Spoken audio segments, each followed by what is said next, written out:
Hadis yang mengatakan balighu anni walau ayah yang sering dinukil itu adalah, kalau kita mengatakan itu hadis, anggap saja hadis yang sahih ya, kita tidak akan membicarakan masalah sanadnya. Anggap saja itu adalah hadis yang sahih. Itu adalah himbauan dari beliau sallallahu alaihi wasallam supaya kita menyampaikan sesuatu yang kita ketahui dari kebenaran. Masuk min bab misalnya amar ma'ruf dan nahi anil munkar. Tapi bukan berarti balighu anni walau ayah, asal sesuatu yang kita dengar kita sampaikan.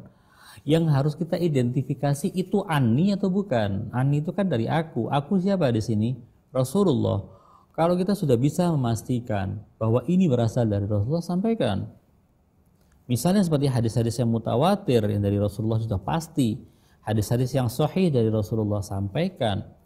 Bukan pemahaman kita atau pemahaman ustadz yang pernah kita dengarkan ceramahnya, pernah kita dengarkan pelajarannya, atau buku fulan lalu kita klaim itu adalah kebenaran mutlak dari Rasulullah. Tidak bisa kita mengklaim sebuah kebenaran mutlak sampai kita meyakini bahwasanya itu adalah memang dari Rasulullah. Untuk meyakininya tidak gampang, ada mekanismenya, ada prosesnya. Balighu anni walau ayah memang sering diterjemahkan secara salah. Asal yang kita ketahui dari agama kita sampaikan, padahal yang kita sampaikan salah. Akhirnya akibatnya apa? Bahaya. Natijahnya adalah salah semua, hasilnya salah semua. Munculnya ekstremisme itu kebanyakan juga dari cara berpikir yang demikian. Hanya baru kenalan dengan 1-2 buku, itu pun hanya 7 halaman, 10 halaman sudah langsung memfatwakan sesuatu. Menohok sana, nohok sini, senggol sana, senggol sini. Akibatnya ketika diberitahu satu ayat Al-Quran, bingung dia, emang betul ayat Al-Quran yang seperti ini. Kisah yang terjadi pada zaman Imam Hussein itu menurut saya pelajaran yang sangat berharga. Ketika rombongan Imam Zainal Abidin dan keluarga Nabi digiring, diarak dari mulai Karbala sampai ke Syam, sampai ke Najd, Kufah, dari Kufah sampai ke Syam. Ketika berada di Syam, orang-orang pada sorak-sorak. Salah satunya adalah seorang syekh, di riwayat katakan syekh, orang yang tua, mengatakan semoga kalian dibinasakan oleh Allah, semoga Allah misalnya membela pemimpin kita.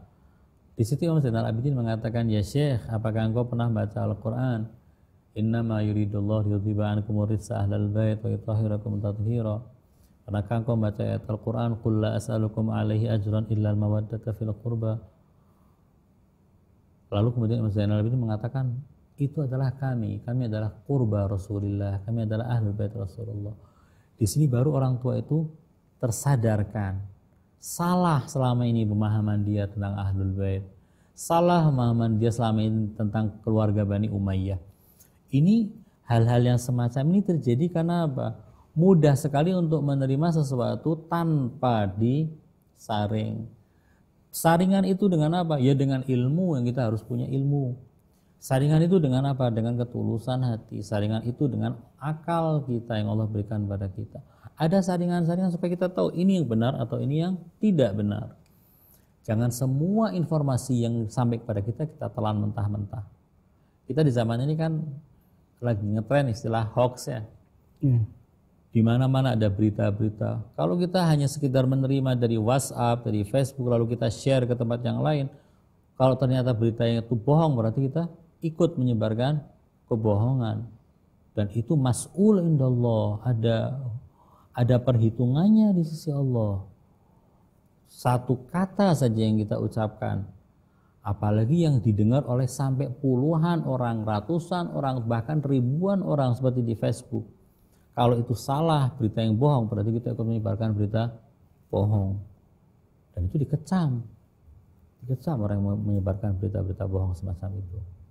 Artinya pandai-pandailah kita dalam menjaga diri kita, lisan kita, tulisan kita, pikiran kita, jangan sampai terjerumus dalam hal-hal yang akan membuat kita rugi di alam akhirat nanti.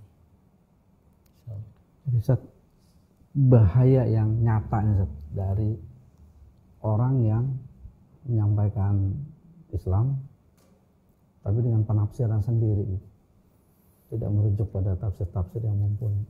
Begini, kita tahu bahwasanya ada umat namanya Yahudi. Dalam Al-Quran banyak sekali ayat menyangkut umat Yahudi. Ingin tahu dosa terbesar umat Yahudi itu apa? Dosa terbesar mereka adalah yuharrifunal kalima an mawadhi'ih. Mereka mengubah-ubah al-kalim, itu firman-firman Allah dari tempatnya, diubah. Artinya ditafsirkan dengan semau mereka, dimaknakan dengan semau mereka. Akibatnya Allah melaknat mereka. Dilaknat oleh Allah. Lu'inal ladzina kafaru min bani Israil ala lisani Dawud wa Isa bin Maryam.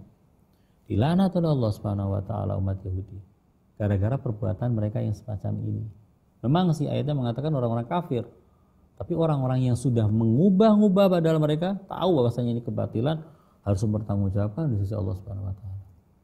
Jangan sampai kita menjadi umat, menjadi orang-orang yang mengikuti jejak orang-orang dan umat yang dikutuk oleh Allah Subhanahu wa taala. Bahkan dalam konteks yang lebih ekstrim lagi ada larangan janganlah menjual ya yashtaruna bi ayatillah tsamanan qalila. Itu kan salah satu daripada bagian daripada yuharrifunal kalim. Yuharrifunal kalim dengan tujuan apa? Banyak tujuannya. Tidak harus mengejar harta. Bisa jadi untuk mempertahankan hegemoni, untuk mempertahankan kedudukan, untuk tetap merusak agama Allah. Bisa jadi seperti itu. Ada orang-orang yang membenci agama Allah dengan cara itu, memutarbalikkan. Jangan dianggap bahwasanya Taurat yang dikatakan sudah ditahrif, sudah disimpangkan, itu disimpangkan ayat-ayatnya saja. Bukan, maknanya juga. Nah, kalau kita misalnya menyimpangkan makna Al-Quran, Al-Qurannya utuh, tidak tersimpangkan. Inna nahnu nazzalna dzikra wa inna lahu lahafizun. Tapi maknanya Al-Quran bisa disimpangkan, dan itu dosa terbesar umat Yahudi yang menyimpangkan ayat-ayat suci Taurat, ayat-ayat suci Allah Subhanahu wa taala.